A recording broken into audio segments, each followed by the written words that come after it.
E saindo, foi como de costume para o Monte das Oliveiras, e os discípulos o acompanharam. Chegando ao lugar escolhido, Jesus lhes disse: Orai, para que não entreis em tentação. Ele, por sua vez, se afastou cerca de um tiro de pedra e de joelhos orava, dizendo: Pai, se queres, passa de mim este cálice. Contudo, não se faça minha vontade, e sim a tua. Então lhe apareceu um anjo do céu que o confortava. E estando em agonia, orava mais intensamente. E aconteceu que o seu suor se tornou como gotas de sangue caindo sobre a terra. Levantando-se da oração, foi ter com os discípulos e os achou dormindo de tristeza. E disse-lhes: Por que estáis dormindo? Levantai-vos e orai, para que não entreis em tentação. Esse vídeo agora vai tratar do segundo elemento muito visto lá em Jerusalém. Nós falamos o anterior do primeiro elemento, que é a pedra.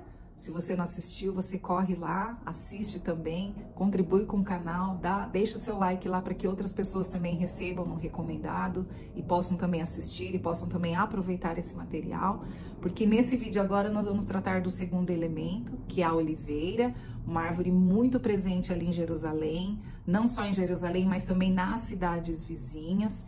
Inclusive tem uma foto que você viu agora há pouco que não é em Jerusalém, essa é uma oliveira que tem um banquinho assim do lado, uma árvore grande ali com um banquinho do lado. Essa oliveira é em Betânia, né? Eu coloquei ela também aí para você dar uma olhadinha, porque não só ali em Jerusalém, mas nas cidades vizinhas é uma árvore muito presente na paisagem, é uma árvore muito lembrada também através dos profetas, né? Tanto Isaías como Ezequiel, Jeremias, eles fazem muita menção da oliveira, né? Fazendo uma analogia com o Messias, fazendo uma analogia com o governo do Messias. Então é uma árvore que vem nos ensinar a respeito do Senhor Jesus, que vem trazer a identidade dele, que vem falar do caráter dele, que vem falar do governo dele, e também é uma árvore que ensina muito para nós cristãos. E quando você chega ali em Jerusalém, você chega ali já no Monte das Oliveiras, é a hora que você começa a descer o Monte das Oliveiras, tem um lugar ali específico que se chama o Jardim das Oliveiras, também conhecido como Getsemane. Getsemane é uma palavra que vem do grego e a tradução dela significa prensa do azeite. E quando você conhece esse lugar e você conhece o que acontecia naquele lugar também na época de Jesus, você começa a entender que faz muito sentido o porquê de tantos momentos, né, através dos evangelhos a gente percebe isso, o porquê de tantos momentos Jesus ia até lá, estava ali com seus discípulos, ora orando com eles, ora orando sozinho. Isso faz muito sentido depois que a gente começa a entender a rotina daquele lugar naquela época, o que se passava no cotidiano, né, da cultura naquela época também. Por que que eu falo isso? Porque ali, o conhecido como Jardim das Oliveiras, era um lugar que eram plantadas muitas oliveiras, lógico, né? Mas também dali existia a prensa da azeitona para a produção do azeite, né? E essa prensa da azeitona, né, as pessoas recorriam a esse lugar para fazer a prensa da azeitona ali e também ali adquirir o azeite que ia para o templo, o azeite que ia para serviço do sacerdote, o azeite que ia para casa, para servir para iluminar a casa, que ia servir para fazer a comida, que ia servir para ser um uso medicinal, né? Então a gente vê que aquele local ali, né, até então, da minha percepção, só um lugar de oração de Jesus? Não, era um lugar muito explorado pela população de Jerusalém e cidades vizinhas, porque ali eles iam fazer uso, né, eles iam obter ali o azeite para fazer uso no seu dia a dia, tá bom? Então, a gente aprende bastante a partir daí, então, sobre o Getsemane. E aí, especificamente agora sobre o Getsemane, né, prensa do azeite. Então, a gente percebe, assim, que através desse trecho de Lucas que a gente ouviu agora há pouco, a gente percebe, assim, que Jesus, ele recorria a esse lugar físico para estar ali com seus discípulos e sozinho também, mas porque isso já fazia menção do que ia acontecer com ele, né? Eu penso, assim, que Jesus, ele já fazia uso desse lugar físico para entender o seu ministério, para se fortalecer no seu ministério e também para se fortalecer diante dos desafios que estavam por vir. E esse trecho aí de Lucas, ele reflete exatamente o que aconteceu com o Senhor Jesus. Ali ele foi espremido, né? A gente vê que o que ele foi espremido no Getsemane, né? Como ele foi espremido no Getsemane, a cruz ali no Gólgota escorreu, né? Escorreu o seu sangue.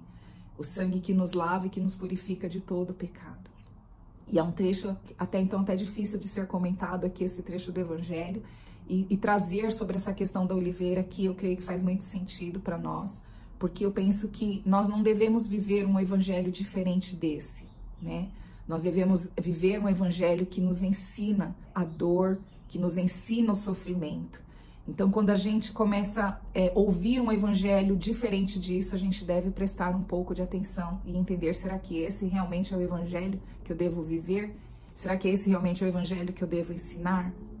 Porque o evangelho não fala só de coisas boas, mas ele também traz anúncio de coisas difíceis, de desafios difíceis que nós também vamos passar, que nós também já passamos, né?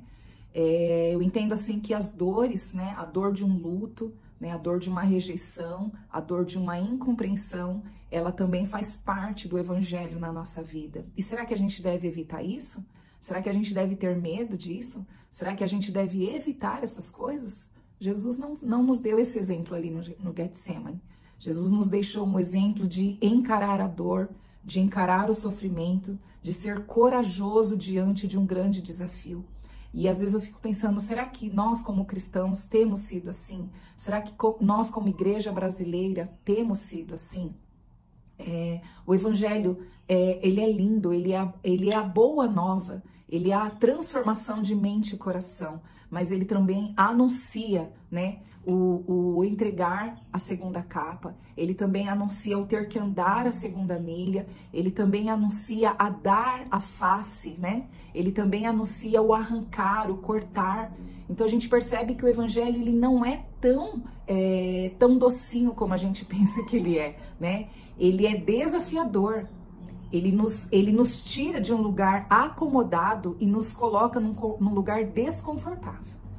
Então, se nós temos recebido um evangelho diferente disso, então é bom a gente prestar atenção, né? Nós que somos pais cristãos, que tipo de educação cristã a gente tem dado dentro de casa para os nossos filhos? Será que é para eles ficarem acomodados? É para eles se sentirem confortáveis, né? Ou será que esse evangelho tem gerado mudança no comportamento dos nossos filhos e trazendo para nós, né? Como casais, será que o evangelho tem gerado transformação no nosso casamento? Ou será que é mais fácil então a gente passar por desafios e então resolver ir para um divórcio para resolver o problema de uma vez?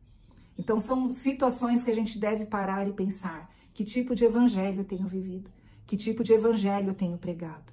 Quando a gente vai lá para a segunda carta de Paulo aos Coríntios, e ele declara aqui no capítulo 4, em tudo somos atribulados, porém não angustiados, perplexos, porém não desanimados, perseguidos, porém não desamparados, abatidos, porém não destruídos, levando sempre no corpo o morrer de Jesus, para que também a sua vida se manifeste em nosso corpo.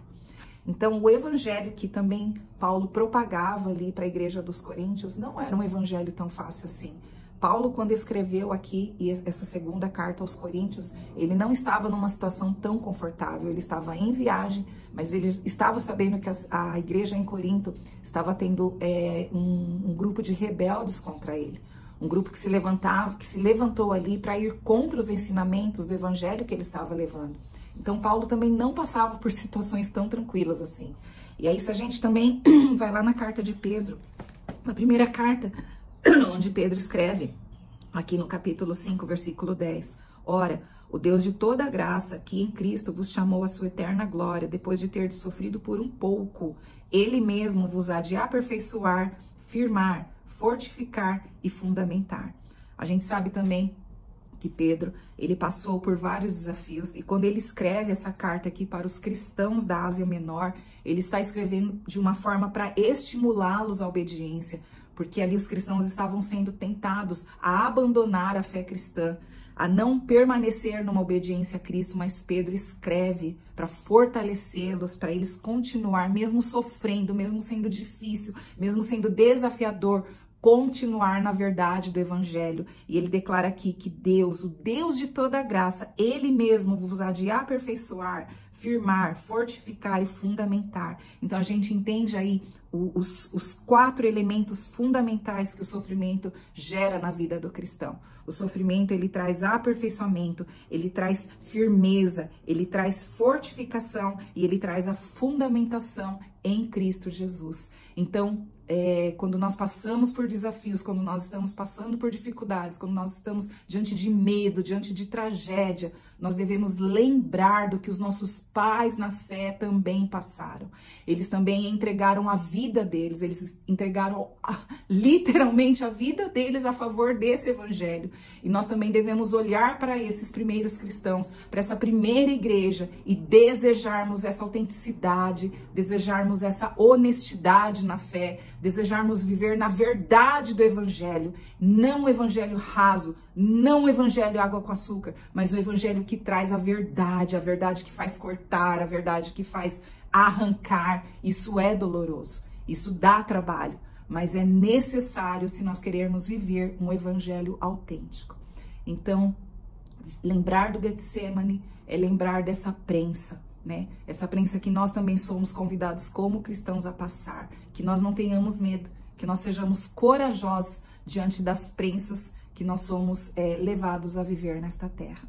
Eu encorajo você, né, a você meditar ainda mais sobre essa passagem do Evangelho de Lucas, a você orar sobre isso na tua vida, né, e entender que tipo de evangelho você tem vivido, que tipo de evangelho você tem ensinado dentro de casa. E peça ao Espírito Santo para te fortalecer. Eu tenho feito isso nesses dias, né? Eu tenho querido, assim, viver a autenticidade do Evangelho, buscar a verdade do Evangelho, né? Não desejar outro tipo de Evangelho a não ser o Evangelho do nosso Senhor Jesus Cristo, tá bom? Um grande abraço para você.